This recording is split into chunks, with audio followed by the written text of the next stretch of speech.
प्रत्येक शेतकऱ्यांना, प्रत्येक पशुपालकांना आपल्या दुधाळ गायी असतील, गाभण गायी असतील, म्हशी असतील, रेड्या पाड्या असतील, प्रत्येकाला जंताचं औषध द्यायचं. हे जंत कुठून येतात तर दूषित पाण्यातून किंवा दूषित चाऱ्यामधून येतात. कारण शिवारामध्ये ज्यावेळेला पाऊस पडतो त्या पावसामुळं शेतातलं पाणी सगळं ओढ्यामध्ये, नालीमध्ये, विहिरीमध्ये, तलावामध्ये, डबक्यामध्ये हे सगळं साठून राहतं आणि त्यातली अंडी कळत न कळत हे जनावरांच्या पोटामध्ये जातात. आणि सगळ्यात महत्त्वाचा विषय काय की हे पोटात गेलं की जनावराची कातडीला आजार होतात. म्हशींना कानाखाली म्हणा किंवा अंगावर, त्वचेवर वेगवेगळ्या ठिकाणी अशी खास सुटायला चालू होते आणि मग जनावरांची तब्येत खालावते. जनावरांच्या बरगड्या पण त्या ठिकाणी उघड्या पडतात आणि म्हणजे अंगाला खाल्लेला अन्नाचा कण आणि कण लागू होत नाही.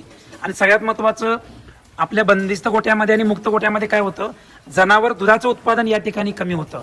आणि हे सगळ्या गोष्टी झाल्यामुळं काय होतं माहिती आहे काय, तर दूध उत्पादन तर कमीच होतच होतं आणि जनावर माझावर पण येत नाही. म्हणजे एवढी मोठी समस्या या ठिकाणी आपल्याला तयार होत आहे. तर आता अशा पद्धतीने एक काळजीपूर्वक या ठिकाणी घातलं तर पोटातलं किड जर निघून गेलं तर अंगावरची शायनिंग जबरदस्त येते त्या गाईला आणि म्हशीला.